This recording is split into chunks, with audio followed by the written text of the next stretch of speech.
Assalamualaikum warahmatullahi wabarakatuh. Nama saya Muhammad Iqbal. Saya dari Prodi Ekonomi Syariah dengan NIM 2307211000053. Di sini saya akan mempresentasikan tentang analisis laporan keuangan. Nah, untuk analisis analisis laporan keuangan, untuk pengertiannya yaitu adalah proses evaluasi dan interpretasi informasi keuangan dan yang terdapat dalam laporan keuangan suatu perusahaan. Nah, tujuan utama dari analisis ini itu untuk memahami kinerja keuangan perusahaan, menilai stabilitas keuangan, serta membuat keputusan yang tepat berdasarkan informasi keuangan yang tersedia. Nah, selanjutnya itu ada jenis dan komponen laporan keuangan. Yang ada 4 jenis. Yang pertama itu laporan laba rugi. Nah, itu melibatkan pemeriksaan pendapatan, biaya, laba kotor dan juga laba bersih. Nah, yang kedua itu ada laporan perubahan modal. Nah, untuk laporan perubahan modal itu melibatkan penelusuran perubahan akuitas pemilik perusahaan dari investasi, dividen hingga laba atau rugi. Dan juga ada laporan neraca. Itu melibatkan pemeriksaan aset, kewajiban dan juga akuitas perusahaan. Dan juga ada laporan arus kas. Itu membantu perusahaan memahami sumber dan juga penggunaan kas perusahaan. Itu selanjutnya itu ada tekniknya. Pengertiannya kan udah dijelasin tadi. Nah, ada berapa tekniknya, yaitu presentasi per komponen. Persentase per komponen itu teknik yang digunakan untuk membandingkan komponen-komponen dalam laporan keuangan dengan totalnya. Dan juga ada metodenya. Metodenya itu ada 4: analisis horizontal, analisis vertikal, dan juga analisis komponses, dan juga analisis rasio keuangan. Dan juga ada tren atau tendensi. Itu digunakan untuk mengidentifikasi perubahan penting dalam kinerja keuangan suatu perusahaan dari waktu ke waktu. Dan juga ada perbandingan. Merupakan teknik evaluasi untuk menilai kinerja finansial perusahaan dari waktu ke waktu. Rasio keuangan. Nah, untuk rasio keuangan itu pengertiannya alat analisis yang digunakan untuk mengukur hubungan antara elemen-elemen dan laporan keuangan suatu perusahaan. Dan juga ada fungsinya, itu ada bagi investor dan juga bagi manajemen perusahaan. Macam-macamnya yaitu rasio profitabilitas, rasio likuiditas, rasio solvabilitas, dan juga rasio aktivitas, dan juga rasio pertumbuhan. Nah, kegunaannya itu untuk menggali wawasan yang mendalam tentang kinerja dan stabilitas keuangan perusahaan. Nah, perbandingannya itu melibatkan perbandingan rasio keuangan suatu perusahaan dengan rasio yang serupa dari perusahaan lain dalam industri yang sama. Nah, untuk keunggulannya itu memberikan gambaran kinerja keuangan yang cepat dan komprehensif, membantu dalam pemantauan dan evaluasi kinerja perusahaan dari waktu ke waktu, dan juga menyediakan data untuk perbandingan dengan pesaing dan industri, dan juga membantu investor, manajemen, dan kreditor dalam pengambilan keputusan yang tepat. Untuk keterbatasannya itu tidak memberikan gambaran lengkap tentang kondisi perusahaan, dan juga rentan terhadap manipulasi akuntansi dan praktik pencucian data. Dan juga rasio keuangan dapat dipengaruhi oleh perbedaan standar akuntansi, dan juga tidak memperhitungkan faktor non keuangan yang dapat mempengaruhi kinerja keuangan. Nah, hubungannya itu melibatkan evaluasi interaksi dan dampak antara rasio keuangan yang berbeda terhadap kesehatan finansial perusahaan. Dan juga kondisinya itu proses evaluasi mendalam terhadap laporan keuangan suatu perusahaan untuk memahami suatu keuangan dan kinerjanya. Yang selanjutnya yaitu rasio likuiditas. Nah, Rasio likuiditas itu ukuran keuangan yang digunakan untuk mengevaluasi kemampuan suatu perusahaan dalam memenuhi kewajiban keuangan jangka pendeknya. Nah, tujuan dan manfaatnya tujuannya menilai kemampuan perusahaan dalam memenuhi kewajiban keuangan jangka pendek dan juga memberikan gambaran tentang tingkat likuiditas perusahaan dan juga membantu dalam pengambilan keputusan keuangan yang tepat. Selanjutnya manfaatnya kemungkinan investor untuk menilai risiko investasi dan juga memberikan informasi tentang stabilitas keuangan perusahaan dan juga membantu manajemen dalam mengelola likuiditas perusahaan dengan lebih efektif. Nah, macam-macamnya ada rasio lancar, rasio cepat, dan juga rasio kas. Aplikasinya memungkinkan para analis dan investor untuk mengevaluasi kemampuan perusahaan dalam mengelola keuangan jangka pendeknya. Yaitu rasio solvabilitas. Nah, rasio solvabilitas keuangan yang digunakan untuk mengevaluasi kemampuan suatu perusahaan dalam memenuhi kewajiban keuangan jangka panjangnya. Dan juga tujuan dan manfaatnya tujuannya mengukur kemampuan perusahaan dalam membayar utang jangka panjang dan juga menilai tingkat risiko keuangan yang dihadapi perusahaan dan juga memberikan informasi tentang struktur modal perusahaan. Untuk manfaatnya menjadi indikator keuangan penting bagi para investor dan kreditor dan juga membantu manajemen dalam mengelola struktur modal perusahaan dan juga memberikan gambaran tentang stabilitas keuangan perusahaan. Itu macam-macamnya ada rasio utang terhadap ekuitas dan juga rasio utang terhadap total aset dan juga rasio bunga ditanggung. Untuk aplikasinya digunakan untuk mengevaluasi keberlanjutan keuangan suatu perusahaan dalam jangka panjang. Selanjutnya rasio aktivitas. Rasio aktivitas ukuran keuangan yang digunakan untuk mengevaluasi seberapa efisien dan juga efektif suatu perusahaan dalam menggunakan asetnya untuk menghasilkan pendapatan. Untuk tujuannya menilai efisiensi perusahaan dalam memanfaatkan aset untuk menghasilkan pendapatan dan juga mengukur kemampuan perusahaan dalam mengelola persediaan produknya dan juga memberikan informasi tentang penggunaan aset yang optimal dalam operasional perusahaan.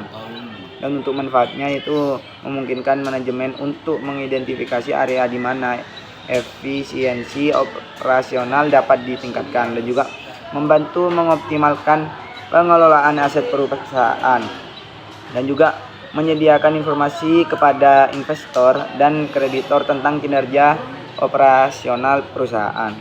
Dan untuk macam-macamnya ada rasio perputaran aset total dan juga rasio perputaran piutang dan juga rasio perputaran persediaan. Nah, aplikasinya digunakan untuk memahami beberapa baik perusahaan menggunakan asetnya untuk menghasilkan pendapatan. Selanjutnya rasio profitabilitas. Nah, rasio profitabilitas adalah ukuran keuangan yang digunakan untuk mengevaluasi kemampuan suatu perusahaan dalam menghasilkan keuntungan atau laba dibandingkan dengan sejumlah faktor seperti laba bersih, penjualan, ekuitas, dan aset.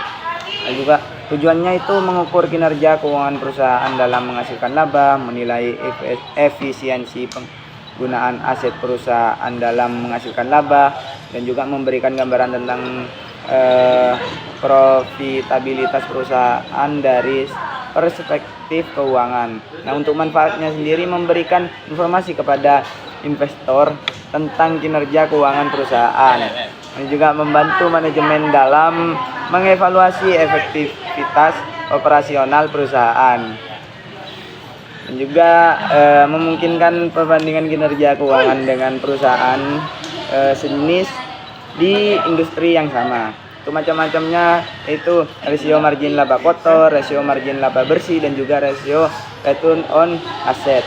Nah, aplikasinya digunakan untuk mengevaluasi kinerja keuangan perusahaan dari sudut pandang profitabilitas. Selanjutnya rasio keuangan bank. Nah, rasio keuangan bank adalah metrik yang digunakan untuk mengevaluasi kinerja keuangan suatu bank. Dan juga kegunaannya itu ada evaluasi kesehatan keuangan dan juga pemantauan kinerja dan juga pengambilan keputusan. Macam-macamnya itu rasio likuiditas dan juga rasio profitabilitas dan juga rasio solvabilitas dan juga rasio efisiensi dan juga rasio pertumbuhan. Selanjutnya yaitu modal kerja. Nah, modal kerja itu sejumlah dana yang digunakan untuk perusahaan untuk menjalankan kegiatan operasional sehari-hari. Arti pentingnya itu modal kerja penting karena memastikan kelancaran operasional perusahaan, pembayaran utang, pembelian inventaris, dan pemenuhan kewajiban jangka pendek lainnya. Dan juga tujuan modal kerja itu menjaga likuiditas perusahaan, memastikan kelancaran operasional, menghindari kekurangan dana, dan juga mengoptimalkan penggunaan aset. Macam-macamnya itu ada yang bersih dan juga ada yang kotor. Nah, faktor-faktornya itu siklus penjualan dan juga kebijakan persediaan,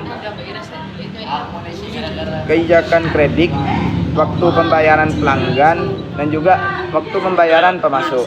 Nah, sumber-sumbernya itu sumber modal kerja itu dapat berasal dari laba ditahan, penjualan aset yang tidak produktif, pinjaman jangka pendek, dan peningkatan modal saham atau tambahan modal dari pemilik. Nah, penggunanya itu untuk membayar utang jangka pendek, membiayai persediaan, menutupi biaya operasional, membayar gaji karyawan, dan juga memenuhi kewajiban jangka pendek lainnya. Laporan sumber dan kegunaannya itu adalah laporan keuangan yang memperlibatkan asal dan penggunaan dana dalam modal kerja. Itu kredit. Nah, analisis kredit itu melibatkan penilaian terhadap kemampuan debitur untuk membayar kembali kredit, penilaian risiko kredit, dan menetapkan syarat-syarat kredit. Arti pentingnya itu dalam perekonomian karena memfasilitasi perputaran uang, memungkinkan individu dan perusahaan untuk memperoleh dana tambahan untuk memenuhi kebutuhan atau berinvestasi dan mendorong pertumbuhan ekonomi. Nah, fungsinya itu memfasilitasi transaksi dan juga memperluas akses dan juga mendorong pertumbuhan ekonomi. Prinsip-prinsipnya itu ada prinsip kepercayaan, prinsip kehati-hatian, dan juga prinsip likuiditas, dan juga prinsip profitabilitas, dan juga prinsip diversifikasi risiko. Dan juga macam-macamnya itu ada kredit konsumen, kredit bisnis, kredit jangka pendek, dan juga kredit panjang, dan juga kredit tanpa agunan, dan juga kredit dengan agunan. Perhitungan kebutuhannya itu perhitungan kebutuhan kredit melibatkan evaluasi jumlah dana yang diperlukan untuk membiayai proyek usaha dan juga atau kebutuhan pribadi. Nah, laba kotor. Nah, pengertian laba kotor, analisis laba kotor itu adalah memproses mengevaluasi yang dilakukan untuk menghitung dan menganalisis laba kotor suatu perusahaan. Nah, laba kotor itu selisih antara pendapatan total dengan biaya produksi langsung. Nah, kegunaannya itu untuk mengidentifikasi efisiensi operasional dan juga meningkatkan profitabilitas dan juga pengambilan keputusan. Nah, aplikasinya itu dapat dilakukan dengan menghitung laba kotor per periode, mengidentifikasi tren laba kotor dari waktu ke waktu, membandingkan laba kotor dengan target atau standar industri, dan mengevaluasi kontribusi produk atau layanan terhadap laba kotor perusahaan. Nah, faktor-faktornya itu harga jual produk, biaya produksi, dan juga efisiensi operasional, dan juga perusahaan dalam struktur biaya, dan juga fluktuasi harga pasar. Nah, berencananya itu penetapan target laba kotor yang diinginkan, dan juga ada identifikasi strategi untuk mencapai target tersebut, dan juga ada pengendalian biaya produksi. Dan juga ada evaluasi terus-menerus terhadap kinerja laba kotor untuk memastikan pencapaian tujuan keuangan perusahaan. Yang terakhir itu ada break even point. Nah, break even point itu adalah metode dalam manajemen keuangan yang digunakan untuk menentukan titik di mana pendapatan total sama dengan biaya total sehingga perusahaan tidak menghasilkan keuntungan atau kerugian. Nah, manfaatnya itu perencanaan keuangan, pengambilan keputusan, dan juga evaluasi kinerja. Macam-macamnya itu ada biaya tetap, dan juga ada biaya variabel. Nah, asumsinya yang umum dalam analisis break even point itu meliputi asumsi bahwa biaya tetap konstan, harga jual stabil, biaya variabel per unit konsisten, dan juga tidak ada perubahan dalam efisiensi produksi. Kegunaannya yaitu sederhana, asumsi tetap, dan juga tidak memperhitungkan waktu. Untuk kelemahannya sendiri itu tidak fleksibel dan juga tidak memperhitungkan faktor eksternal, dan juga metode perhitungannya itu melibatkan perumusan matematis yang melibatkan biaya tetap, biaya variabel, dan harga jual per unit untuk menentukan titik impas di mana pendapat total sama dengan biaya total. Mungkin segitu saja presentasi dari saya, kurang lebihnya mohon maaf. Assalamualaikum warahmatullahi wabarakatuh.